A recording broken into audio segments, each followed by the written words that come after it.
Hey folks, welcome back to the Edupedia world, and I am Abhinay Gupta. And today again we are continuing with the Securities and Exchange Board of India. Now we move on to the next section, Section 7, Meeting of the Board.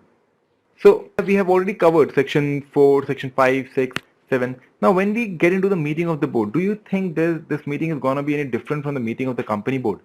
More or less, yeah, it has to be same because even this is a body corporate. So the board shall meet, then that will be a board meeting and follow rules of procedures for business meeting as per section 30 of the Act. So whatever section 30 says about how your meeting should be conducted and how should things be taken forward and what is your decorum in the meeting and everything, you will have to follow. So when the board meets, they comply with the provisions given in the section 30 of the Act. Right? Now, this is a board. If you look at the hierarchy that we have discussed, then there are 5 members at the bottom, 1 RBI person above that, 2 people from the Ministry of Corporate Affairs above that, that means the central government ministry, and 1 person as a chairman appointed by the central government. Who do you think should be presiding over the entire meeting? Obviously, when there is a chairman, it will be done by the chairman, right? If the chairman is not present in the meeting, then who? So if there is a situation where the chairman is not present in the meeting, right, then any other member who is present may be chosen to preside over the meeting. So they will choose them amongst themselves, right? So maybe they appoint anybody from the Ministry of Corporate Affairs, anybody as a permanent member as per the central government or the RBI individual, right? Anybody, and they can go ahead with the same. Now in this meeting, all the questions or all the issues that come forward, right, they'll be addressed by the majority. Right, so if there are 5 people, if 3 says yes, it's a yes. If 3 says no, it's a no. Right, so whatever the majority decides, we go ahead with that. Now what if there's a situation that there's 6 people and 3 says yes and 3 says no? Right, so that's a deadlock. So in that situation, the chairman will be passing on the casting vote. So whatever the chairman says now is yes or no. So if chairman decides it's yes, it's yes. If chairman decides it's no, it's no. So now it lies at the discretion of the chairman or any other person who is acting as a chairman for that particular meeting. So that is about the meeting of the board. It is conducted normally like any other meeting. There's a majority rule that goes on. Chairman presides over the meeting. If chairman is absent, there's somebody else who will take charge of the position. Right? There's no rocket science in section 7.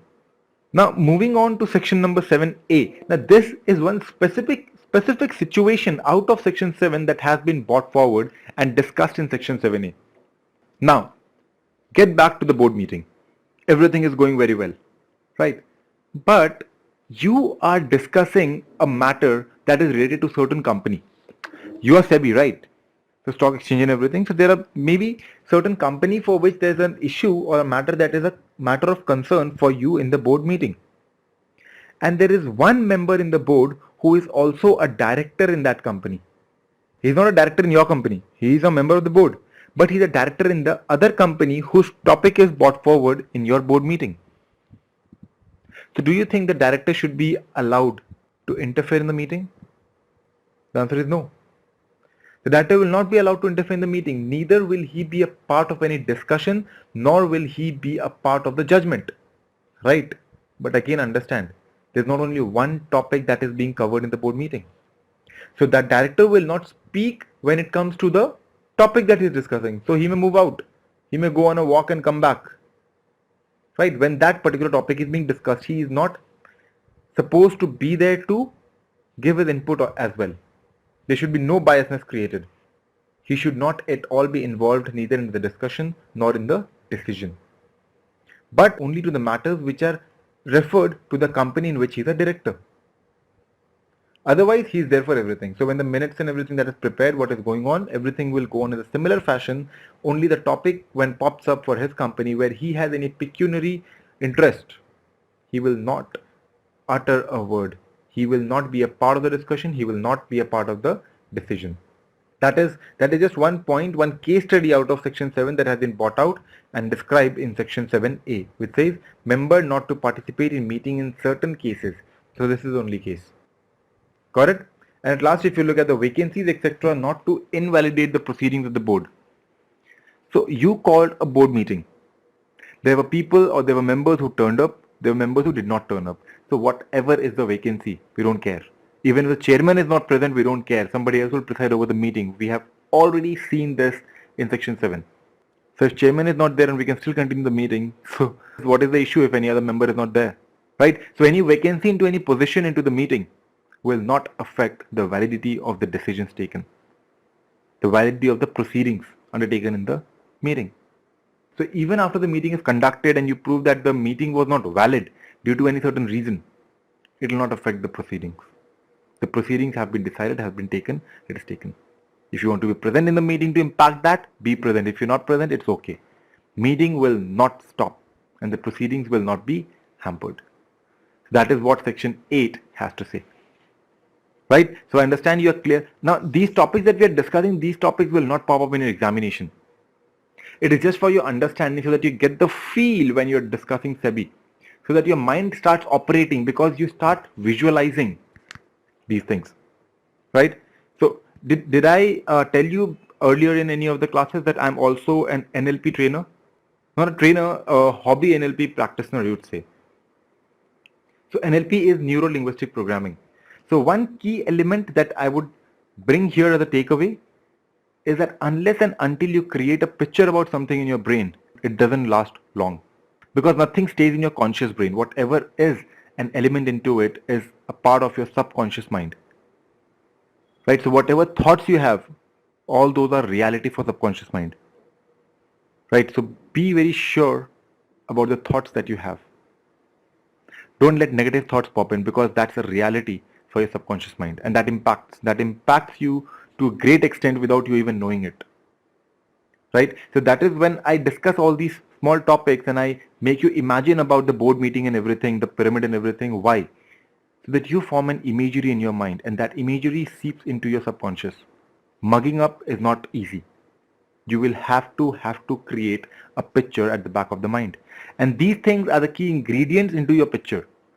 Right? Now you will start imagining an office. Now you'll start imagining certain people sitting over there. You'll start imagining those people taking certain decisions. Right? So when we talk about the other operations of SEBI as well, you can imagine the stock exchange. That is when I shared with you about the building, about the trees and everything.